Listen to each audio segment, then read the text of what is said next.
Quem quisesse sozinho no mundo de hoje, contra todos, viver integralmente o Evangelho, só poderia ser um mártir. Mas precisamos também admitir que só esse pode considerar-se um verdadeiro civilizado. O sofrimento de tanto atrito, que quase chega a paralisar a vida social, só poderia ser poupado com um pouco de inteligência. Queira-se ou não, é mister que a obra da civilização seja feita por todos, cada um colaborando com a parte que lhe compete. Por mais que se queira ser separatista e, portanto, permanecer fechado no próprio egoísmo, a vida é fenômeno coletivo, em que a reciprocidade nas relações funciona em cheio. Ninguém quer ser o primeiro a fazer o esforço e espera isto da virtude alheia, e os outros fazem o mesmo. O mal que cada um queria lançar sobre o vizinho continua para cada um e para todos, como de cada um e de todos é a culpa. Os que se acreditam mais fortes e astutos procuram escapar firmando-se no egoísmo e lutando para ganhar espaço à custa do vizinho, sem compreender que este é um soldado do mesmo exército com o qual é seu interesse colaborar para vencer. Como pode uma boa nova de paz arrasar de um só golpe montanhas de veneno acumuladas durante os séculos?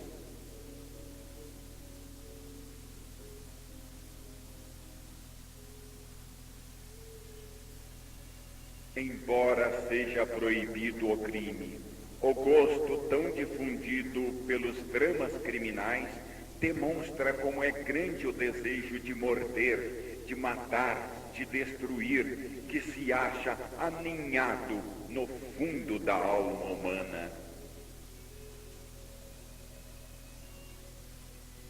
O passado não está absolutamente morto e se encontra sempre pronto a vir à tona.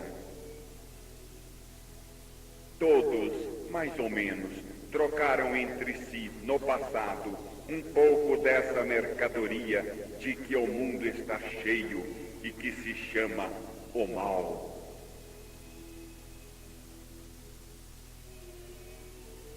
Todos estamos mais ou menos presos numa rede de débitos e créditos recíprocos.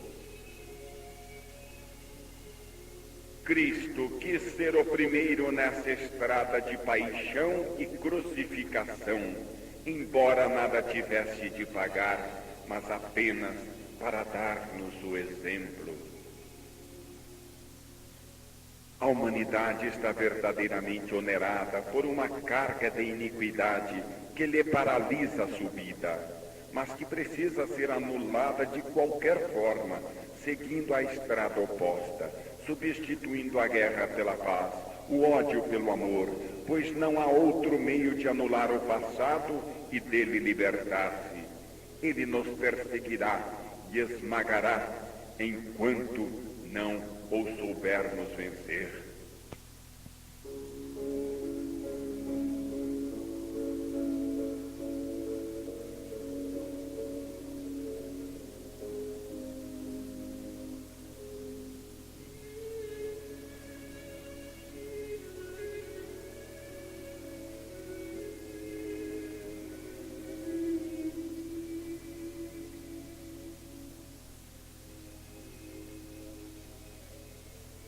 A presente tentativa de levar a sério o Evangelho é um apelo desesperado para a salvação do mundo. O homem é livre e Deus lhe deixa a liberdade de retroceder, mas o homem não compreende que retrocedendo se afasta de Deus, ou seja, da vida, e caminha para a própria destruição. Este é o maior prejuízo, e com isto os negadores rebeldes se autocastigam.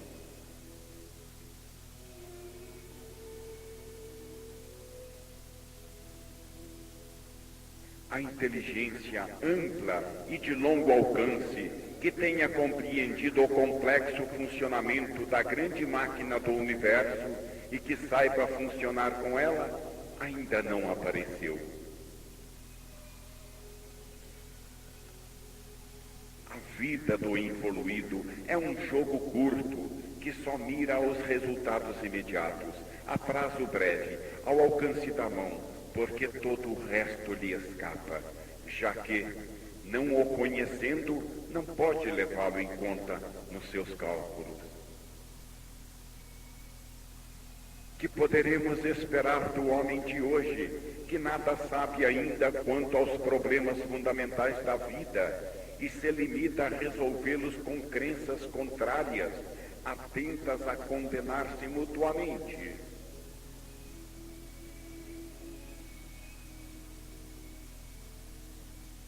Para paralisar um trabalho mais vasto, com mira a resultados maiores e vantagens longínquas, seria preciso saber conceber com maior amplitude fenômenos a longo prazo. Mas para chegar a isso, é indispensável haver desenvolvido qualidades intelectuais e morais, e não apenas instintos vorazes. Para aprender permanecendo livres, é necessário pagar de seu próprio bolso as consequências, experimentando-as na própria pele. Se construirmos mal a casa, ela depois nos cairá sobre a cabeça. É necessário que a prepotência e a astúcia do mundo terminem mal, mas aprendermos a agir segundo princípios diversos. O mundo está pagando e não acabará tão cedo de pagar. Isto parece duro, mas é uma estrada salutar, pois outra não existe melhor para se aprender. A riqueza apenas ou o poder material já terão sido suficientes para criar um gênio, um herói, um santo? Que fim tiveram e que restou do poder de tantos grandes da história?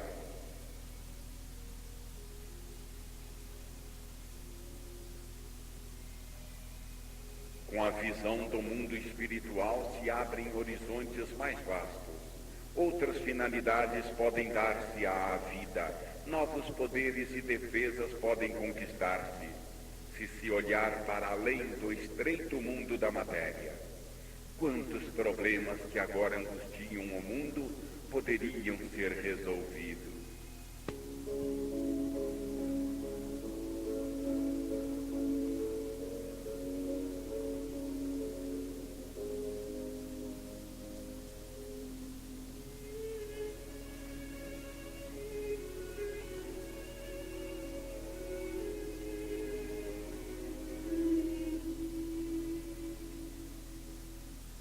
Onde passa o Evangelho e o seu amor, nasce uma flor. Onde passais vós, morrem as flores e nasce um espinho. O Evangelho é lei de paraíso, transplantada no inferno terrestre. Só os anjos, no exílio, sabem viver aí a lei divina, ensinada por Cristo na cruz.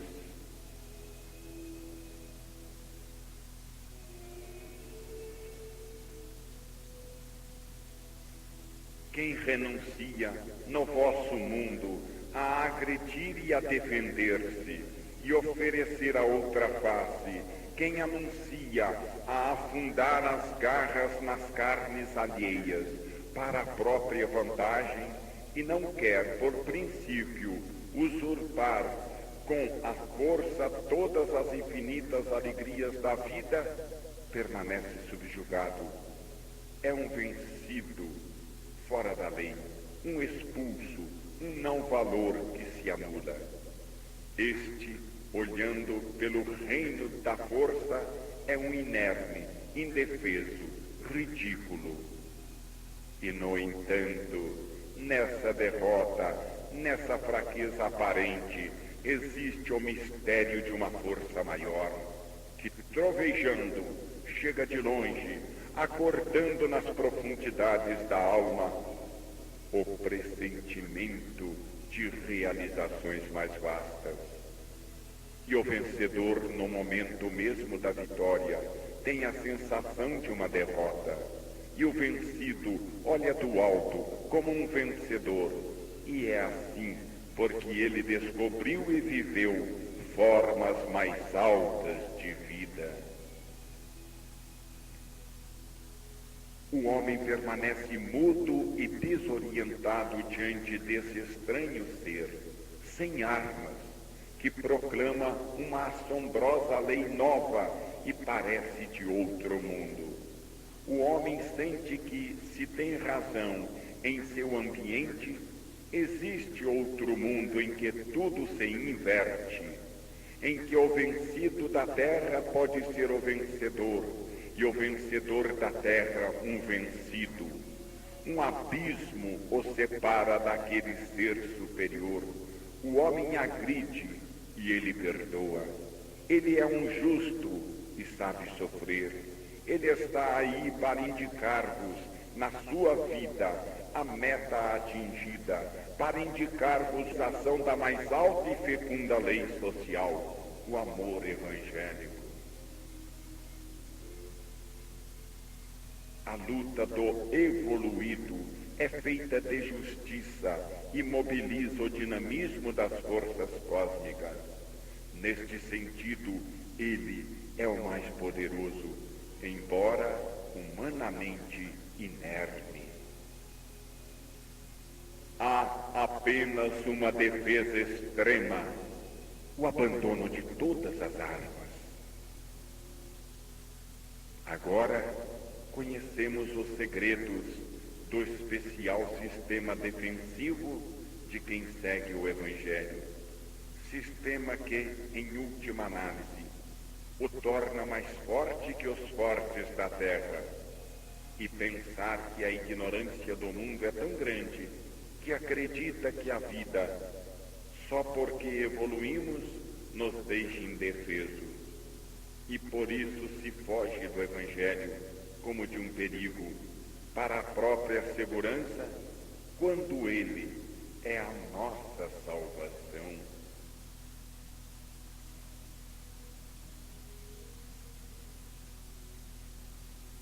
Ninguém está mais defendido, embora desarmado, do que o justo, e precisamente porque é justo.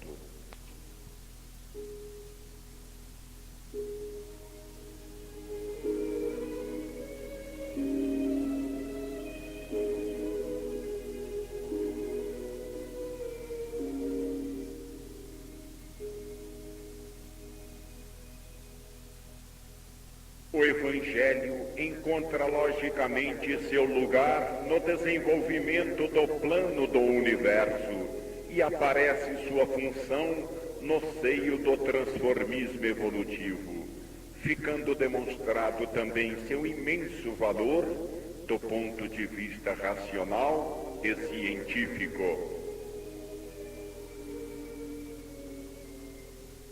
O que queremos fazer compreender nesta obra é o que não se encontra nas explicações comuns, perdidas nas minúcias de pormenores concretos. É a ideia central dominante no Evangelho, que estabelece sua função fundamental em relação ao fenômeno universal do desenvolvimento da vida. Ideia que leva o Evangelho a uma atuação necessária em todos os tempos e lugares, como lei de progresso de toda a humanidade. Só assim podíamos conseguir um evangelho imparcial, universal como o queria Cristo, fora da luta, acima dos partidos religiosos e de seus antagonismos, exclusivismos e condenações. Só assim pode compreender-se o imenso alcance do Evangelho, a necessidade de vivê-lo, a fatalidade de sua atuação futura. O objetivo da evolução é a conquista da vida. Essa conquista é a maior paixão do ser, que tanto mais se debate para subir, quanto mais baixo é o plano em que está imerso. No ápice da evolução está Deus, que representa a plenitude da vida, enquanto ao polo oposto está a plenitude da morte, ou seja, a falta da vida. Em sua ignorância, o homem segue um caminho errado. Logo que ele dá com amor, o egocentrismo dá-lhe a sensação de perder e o impele a retrair-se e negar-se, fazendo-o dessa forma fechar as portas à expansão da vida. Para subir, é necessário vencer esse instinto de involução que tenta resistir ao outro de evolução, porque a involução quer que tudo desça, ao invés de subir.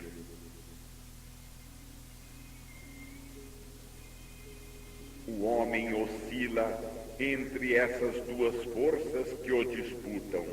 Gostaria de abandonar-se à alegria de dar, mas depois tem medo. Faz calar o coração e retrocede até o terreno que lhe parece positivo e seguro, o da avidez que acumula egoisticamente para si. O amor dá, e só o amor cria, ao passo que o egoísmo que acumula para si, só subtraindo aos outros, destrói. Só quem cria enriquece, ao passo que quem destrói, empobrece. O homem gostaria de conquistar a vida, mas, com seu egoísmo, estabelece primeiro um deserto em redor de si e depois pretende enchê-lo de água, tirando-a dos outros, embora a encontrasse grátis e abundante, desde que não secasse tudo no local em que se acha.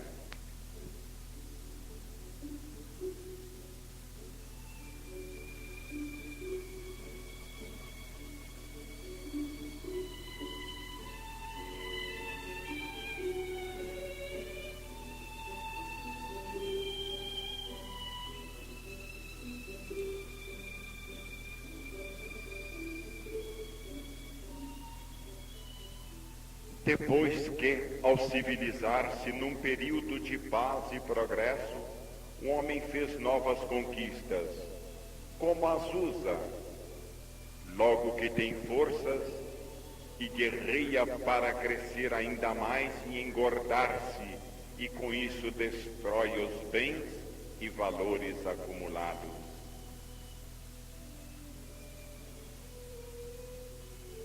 Por mais que na guerra se queira ver o heroísmo, aí existe a morte, e embora nela se sonhe a conquista, há nela a destruição. O que um perde, quem quer que seja, representa uma perda para todos. A derrota do vencido é também a derrota do vencedor. Ninguém pode permanecer isolado de qualquer outra criatura que viva em seu próprio ambiente terrestre. Ao procurar ascender, o homem tenta diversos caminhos. Ao acaso, erra a estrada. Muitas vezes os instintos do passado o arrastam para trás, e a conclusão é a descida. Acontece, então, um fato inevitável, ou seja, quanto mais baixo se desce, tanto mais dor se encontra.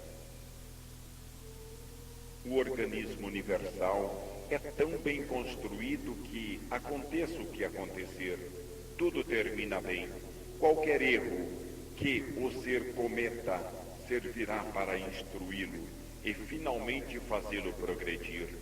Por isso, o impulso da evolução, apesar de tudo, é que acaba sempre vencendo. A dor é que acorda o instinto de vida que adormece no bem-estar. As desventuras e as necessidades da luta ensinam coisas que só aqueles que lhes estão sujeitos podem aprender. A vida jamais se resigna a morrer, e muitas vezes, em vez de matá-la, as muitas dificuldades a fazem forte e sábia, quando isto é indispensável para sobreviver. Os obstáculos são duros de superar, mas os que aprenderam a superá-los possuem um conhecimento e uma força para sua defesa. Todavia, os que encontraram a vida fácil estão bem longe de possuir essa força. Nas mãos da vida sábia, tudo se resolve em construção e progresso. Quando a evolução não se realiza pela alegria de progredir, a vida a realiza com o chicote da dor, para que se cumpra, de qualquer forma, o progresso, que é o maior bem para o ser. O biótipo inferior reagirá como inferior, o mais evoluído como evoluído, de forma mais elevada. Diante de uma dor desesperada, quem não possui nenhum recurso nem no bem nem no mal, se abandonará nas tenazes da correnteza até a morte, aprendendo o pouco que pode da lição.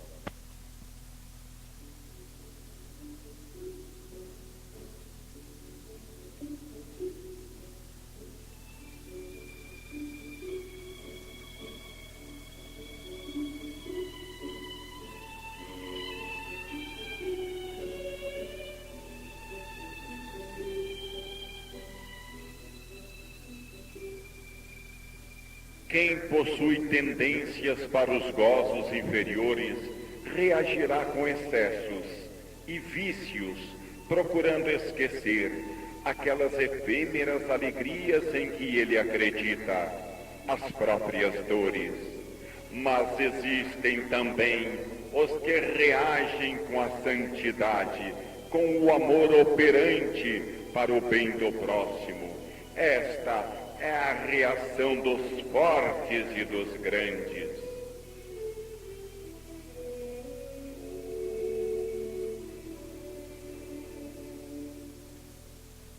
Quantas vezes o santo é um rebelde que não quer adaptar-se a aceitar as condições do ambiente. É um revoltado que explode, criando com sua revolução novos conceitos da vida. Mas o grande valor da sua reação está justamente no fato de que ela é dirigida para o bem, no sentido construtivo.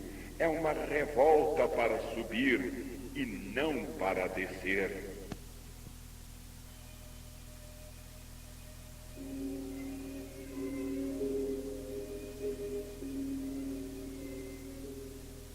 A vida é um recipiente que em si mesmo vale pouco.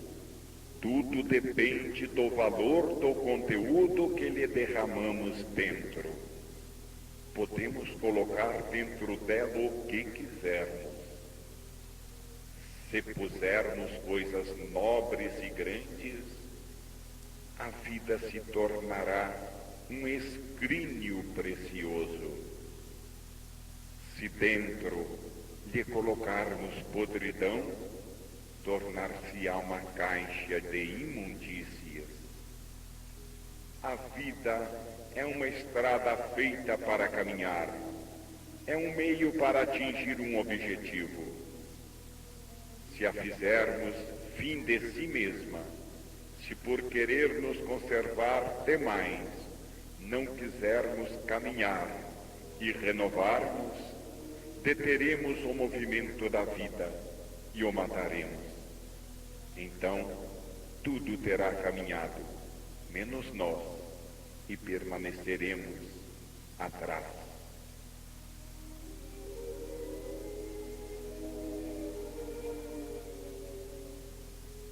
A grandeza da vida consiste em fazer dela um meio para transformar o mal em bem, fazendo de um inimigo que nos atormenta, como é a dor, um mestre amigo que nos ensina, de uma condenação medrosa, uma escola para aprender.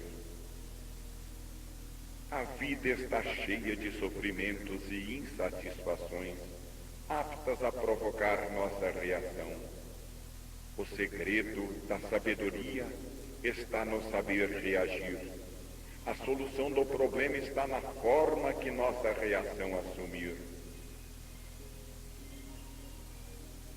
Diante da dor, deveremos ter muito mais do que a simples paciência passiva e cega do burro chicoteado. Devemos ter a inteligência iluminada e a bondade operante de quem compreendeu o mecanismo da dor e quer tirar dela toda a vantagem possível, colaborando com a inteligência da vida que nos-la manda para nosso bem.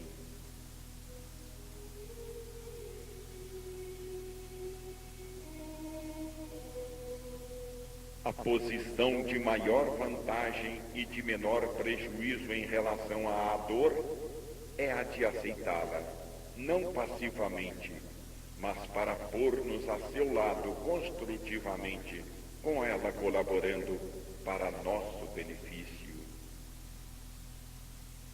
O ser espiritualmente maduro baseia-se na substância, dando à forma o valor que ela merece.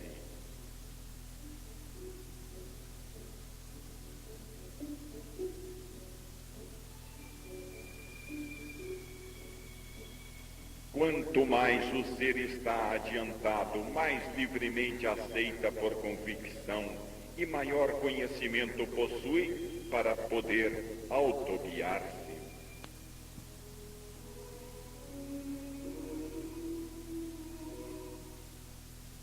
Tratar um primitivo como homem civilizado é um erro que logo aparece nas suas consequências tristes. Não podem dar-se pérolas aos torpos, não se pode dar alimento espiritual puro sem revestimento de formas a quem apenas sabe conceber coisas materiais. Não se pode dar liberdade a quem está habituado a funcionar apenas debaixo do aguilhão do mando. Não se pode dar direito de autodecisão a quem não possui nenhum conhecimento para observar e compreender. Sem o terror do inferno, de um lado, e a cobiça de ganhar um paraíso do outro, nada se teria podido obter do ser humano. Imposto pelas exigências do ambiente humano e gerado pelo instinto de luta na seleção do mais forte, nasceu o princípio de autoridade no cristianismo, como nasce em qualquer agrupamento humano. A Igreja continua a tratar os seus súditos como crianças, a quem não compete indagar a respeito de mistérios, nem resolver sozinhos os problemas. porque aquilo que se deve saber e crer já é oferecido, confeccionado e pronto para o uso. Como os remédios que engolimos sem refazer o diagnóstico do médico que nos prescreveu, nem a análise química do laboratório que os confeccionou. Se a humanidade estivesse verdadeiramente amadurecida, não haveria necessidade de autoridade, de coações, de sanções, em campo algum, nem mesmo no social. O próprio Cristo não pôde dizer tudo às multidões. Assim, a verdade esotérica, plena e completa, só pode ser patrimônio de pequena parte da humanidade.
Como pretende que compreendam aqueles que não sabem pensar?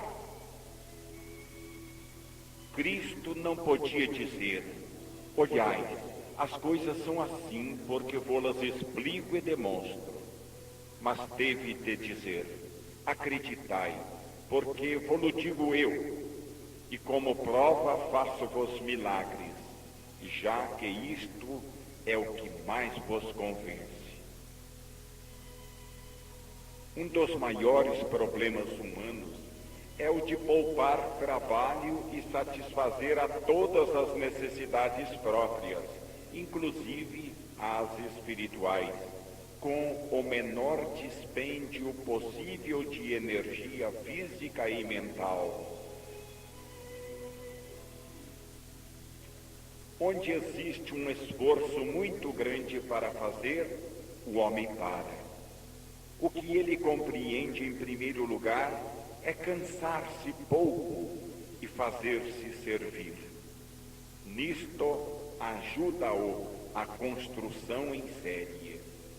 Assim, já que é cansativo e difícil achar a verdade por si, o mundo vive em qualquer campo de verdades já feitas, oferecidas no mercado das ideias por aqueles que, por outras razões, acharam útil especializar-se nesse trabalho. Na prática, não se acha o grande pensador, mas o manual que, para nosso uso, esmiuça o pensamento em ordem alfabética. Rebanho significa criação de ovelhas em série, ou seja, produção de um dado tipo de fiéis, para os quais precisam crer e o que é mister fazer. Para ser vivido como é, o Evangelho exigiria um mundo de santos, mas isto não existe na Terra. E mesmo que pudesse formar-se um governo de santos no mundo religioso, esse governo seria logo liquidado pelos métodos humanos. Assim se explica porque as religiões tendem a tomar formas que que lhes é imposta pela natureza humana e pelas condições do ambiente terrestre. Surgem as dificuldades quando aparece um indivíduo que quer agir seriamente e, portanto, exige chegar ao fundo dos problemas, porque ele quer pensar, compreender e finalmente resolver, já que ele tenciona depois viver a sua fé. A aceitação cega e completa liberta o crente de entrar em questões espinhosas, inúteis porque insolúveis para ele, e representa muito menor esforço sepultá-las sob o belo manto da fé, para ocupar-se em lugar disso com o que interessa muito mais, as coisas deste mundo. Para poder agir de conformidade com a própria fé, é sinceramente preciso compreender bem aquilo que se crê. Se não for assim, chamamos fé não a um conhecimento preciso, apto a guiar-nos, mas a um vago nevoeiro que permanece nos céus, sem interessar nem atingir a nossa vida. Acontece que, para as religiões oficiais, baseadas, como vimos, na disciplina e na obediência, esses que, espiritualmente, deveriam ser aceitos como os melhores elementos, são considerados os mais perigosos, como logicamente o seria, num exército organizado, um soldado que, por ter muito zelo e inteligência, quisesse examinar os planos do próprio general. No seio da ordem constituída, tudo o que é insubordinação traz desordem, semeia escândalo. Podem esses indivíduos estar animados das melhores intenções, mas no organismo constituído não há lugar para eles. A grande máquina está construída para funcionar por meio da aceitação cega de uma doutrina já feita e não para elaborar a cada passo uma nova. O tipo de pesquisador que não pensa com a cabeça dos chefes, mas quer pensar com a própria, que não crê cegamente, mas quer antes compreender e discutir, e com isto ameaça tornar-se um inovador, é olhado com suspeita, como um perigo para a integridade da doutrina, como um rebelde, o mais difícil de todos, a ser enquadrado na perfeita ortodoxia. Os inovadores, mesmo se forem santos, são inicialmente olhados com desconfiança, apesar de mais tarde, após severo controle e uma vez que se compreendeu sua utilidade, serem aceitas suas ideias.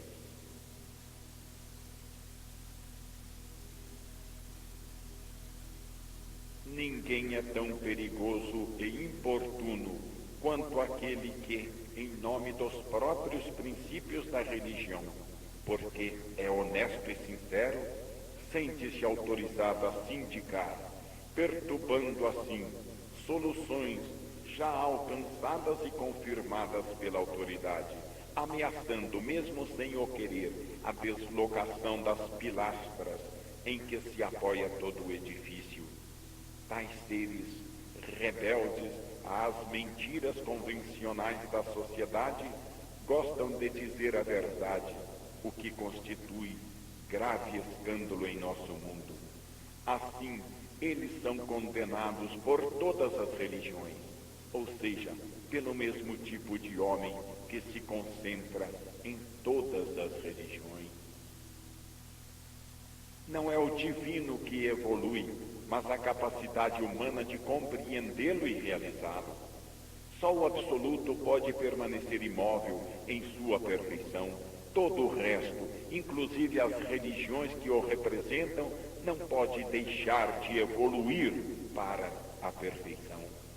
Não é fácil que homens comuns encontrem prontamente a força e a coragem de abandonar-se, como quer o Evangelho, à divina providência. Quem dirige as almas deve estar do lado das forças do bem. Se reconhece o biótipo do involuído por seu espírito de agressividade, ao passo que o evoluído por seu instinto de compreensão e conciliação. O leitor que quiser ver esta obra enquadrada numa opinião ou num partido, ficará desiludido. Aqui não se combate nem se condena nenhum grupo humano em particular. Prefere-se observar o que o homem costuma fazer. O homem, em geral, faz as mesmas coisas em todos os grupos. É inútil, portanto, escandalizar-se do que se faz nas casas alheias, quando os mesmos homens fazem, em todas as casas, mais ou menos as mesmas coisas. Para se lançar a pedra, seria necessário estar sem culpa. E quem pode prendê-lo na terra? Aqui procuramos, pois, observar os problemas por todos os lados, usando a inteligência, e isto para ver e compreender, mais do que para julgar e condenar. É fácil criticar, e são criticadas todas as formas de governo, inclusive no terreno religioso. Mas o que constitui a bondade de um governo é a bondade do homem ou dos homens que o compõem, e não a sua forma. Mas, na terra, faz-se muita questão da forma. De que serve, porém, usar uma ou outra, quando os homens continuam a fazer as mesmas coisas, apenas de forma diferente? A perfeição para o homem é um estado a ser atingido no futuro, e não uma condição já atingida no passado. Toda a massa humana está sujeita ao mesmo processo de evolução, e a maioria está agrupada em redor de certo nível desta, do qual está procurando lentamente subir para outro mais alto. Governantes e governadores, juízes e julgados, senhores e servos, acusadores e acusados, todos pertencem mais ou menos ao mesmo grau de evolução que, para todos, se vai deslocando com o tempo. Dessa maneira, julgando os outros, nós julgamos-nos a nós mesmos, e condenando os erros e a ferocidade do passado, condenamos os nossos erros e nossa ferocidade no passado. Tudo evolui, e nem sequer as religiões podem parar. Entrando numa ordem de ideias, não se pode mais sair dela. A sua concatenação lógica nos arrastará para o fundo.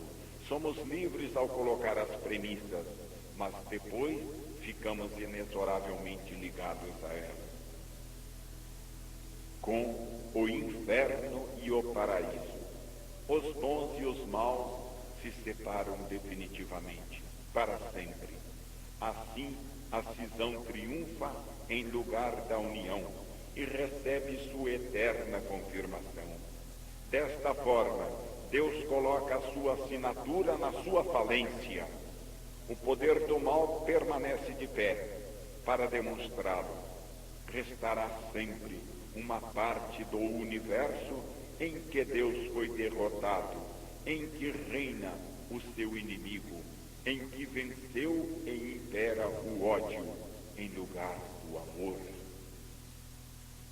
O inferno eterno representa a vitória dos métodos do mundo, baseados na punição, sobre os métodos do céu, baseados no amor. Um castigo eterno que detém a evolução e exclui definitivamente a salvação, supremo fim do Evangelho, uma condição de imobilidade num estado de dor que não tem mais finalidade de bem, porque não educa mais, mas é só condenação pela condenação, inútil para a salvação. Um Deus que celebra a sua vitória final, apoiando-se nessa inexorável condenação e não no amor que é sua essência. Admitir tudo isso poderá explicar-se como uma temporária necessidade, para que uma instituição seja respeitada e, portanto, pudesse ter sobrevivido até hoje no feroz ambiente terrestre. Mas, se for admitido como verdade definitiva, isto significa que, na Igreja, deve vencer a lei do mundo e não a do Evangelho.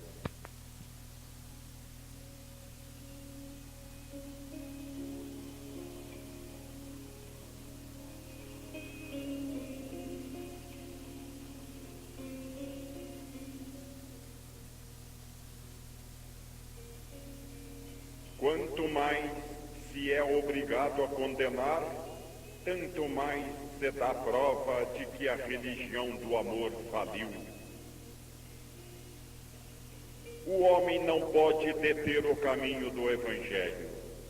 Se esse caminho de regresso a ele não for escolhido por obra da inteligência ou aceito espontaneamente das mãos da história, será ele imposto pelos próximos cataclismos sociais, encarregados de purificar o ambiente das escórias do passado.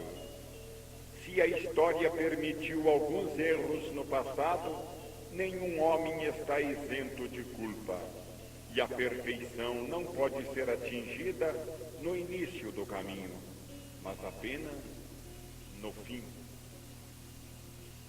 Se o homem não teve de imediato a força de usar os métodos do céu e preferiu os do mundo, não pode eximir-se de pagar as consequências.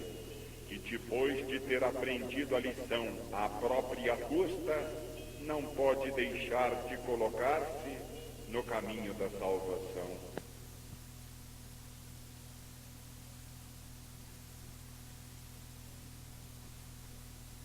Com a bondade e o amor, será sempre mais aliviado o peso da dor, que, embora permanecendo, não será uma condenação eterna, como vingança e falência da obra de Deus, mas um instrumento bendito de redenção, uma escola transitória de evolução, para levar todos à salvação. O inferno é fruto da psicologia terrorista de luta, ditada pela lei de bestialidade ainda vigente no mundo. Enquanto essa psicologia não for superada e não se chegar a viver no plano mais alto do amor, no choque entre céu e terra, entre evangelho e mundo, será sempre o evangelho derrotado e o mundo o vencedor. A lógica do imóvel absoluto foi substituída pela do relativismo em movimento. Na crise profunda que sacode e renova os alicerces do velho pensamento humano, não podem deixar de ser arrastadas também as religiões. Nada resolve uns lançarem as culpas sobre os outros. Apenas devemos procurar todos juntos a porta de saída para todos. É preciso ter a coragem de erguer-nos por nós mesmos, se não quisermos ser erguidos por força das leis da vida. É indispensável deixar as espertezas e acomodações e falar claro, com sinceridade e honestidade, reconhecendo onde se pode estar errado, para não continuar a errar e depois ter de pagar. Encobrindo, nada se salva, porque o erro continua a piorar se escondido.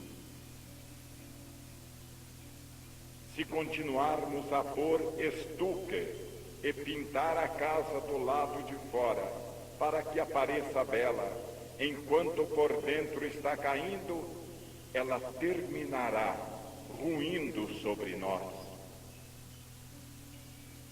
Observemos o que está acontecendo, não para condenar, mas para achar um caminho de salvação.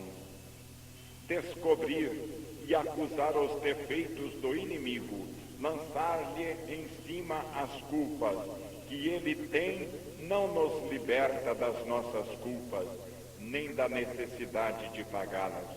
Cada um assume a própria responsabilidade. Para vencer um inimigo na parte errada, é preciso não ser vulnerável na parte em que ele tem razão, a fim de não oferecer o flanco às suas acusações. Para repreender as culpas dos outros, é preciso não as possuir no mesmo terreno. Para poder pregar um dever, seria preciso primeiro cumpri-lo.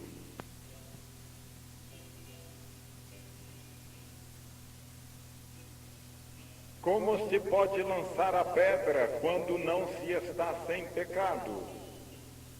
A história, para atingir um estado de mais justa distribuição econômica, teve de confiar aos elementos piores para que o executassem com a força.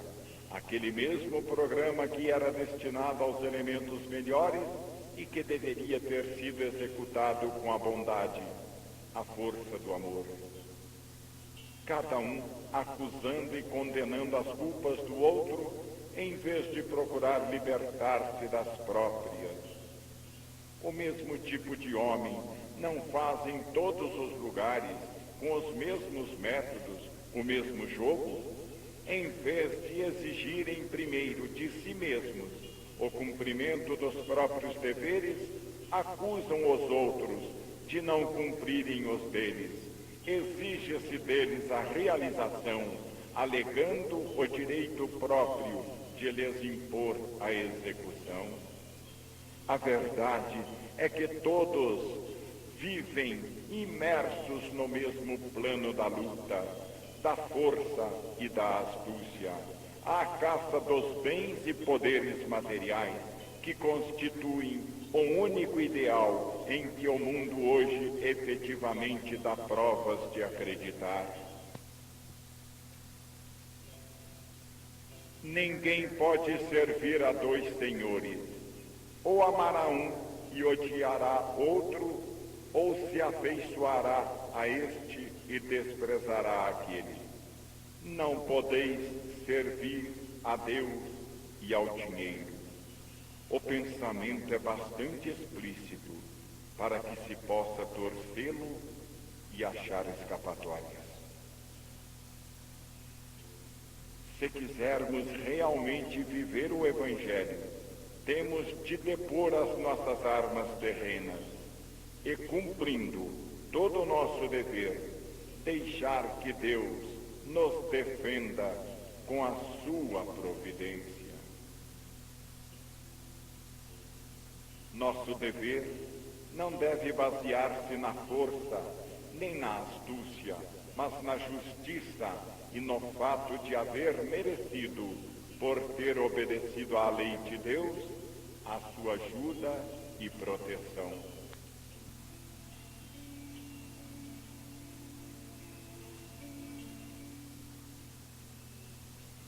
Com o princípio de que o fim justifica os meios, pode chegar-se ao uso da violência para estabelecer a paz, da astúcia para defender a verdade, dos expedientes humanos para fazer descer à terra o divino. Podemos assim medir todas as gradações do progressivo emborcamento do Evangelho nos métodos do mundo. É um lento e inadvertido corromper-se, mas que só pode acabar revelando-se numa crise. Uma das normas do maquiavelismo é a de não parecer seguidores dessa escola e de declarar-se anti-maquiavélico. Uma vez aceito o método de lançar as redes, nelas mesmas se fica preso. Os caminhos do mundo são traidores, porque engordam oferecendo vantagens imediatas, mas depois nos fazem pagar, porque nos levam por uma estrada escorregadia, cheia de armadilha. A astúcia do jogo duplo é a mais perigosa e enganadora das astúcias. O verdadeiro cristão aceita uma única lógica, a do Evangelho. Estamos olhando o temporal que se aproxima como conclusão fatal das premissas que foram colocadas voluntariamente. Ao maquiavelismo jamais faltam razões para legitimar suas obras. O mal funciona a serviço do bem. A salvação que poderia ter sido feita por obra de inteligência e boa vontade, e que não foi feita, agora se faz pela força. Mesmo pelas teorias da ciência, poderemos sustentar que a evolução leva o homem à sua própria espiritualização, pois é esta a direção em que a vida progride, e é no espiritualizar-se que verdadeiramente consiste o telefinalismo da evolução. O modelo a reconstruir pré-existe ao processo evolutivo e estabelece a sua meta, que constitui justamente o telefinalismo. A evolução não caminha ao acaso, abandonada a si mesma, mas é guiada pela atração para a meta longínqua, para a qual tende e marcha.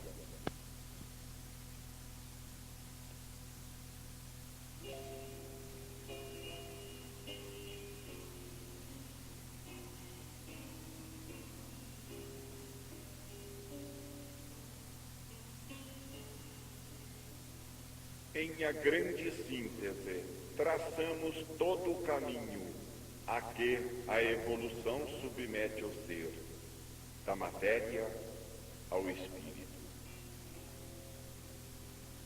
Pode-se evoluir de várias maneiras, mas somente caminhando para Deus.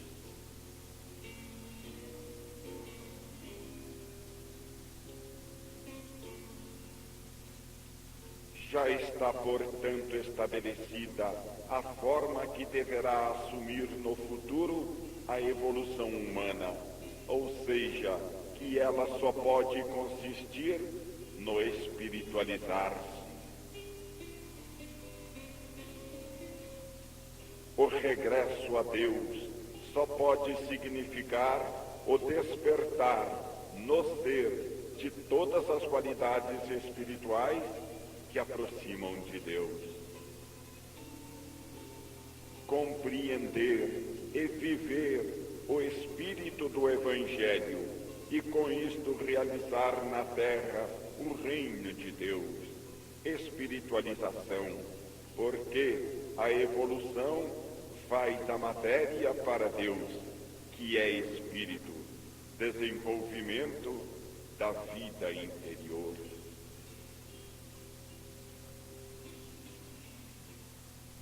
Deus é interior e não exterior ao ser e ao universo.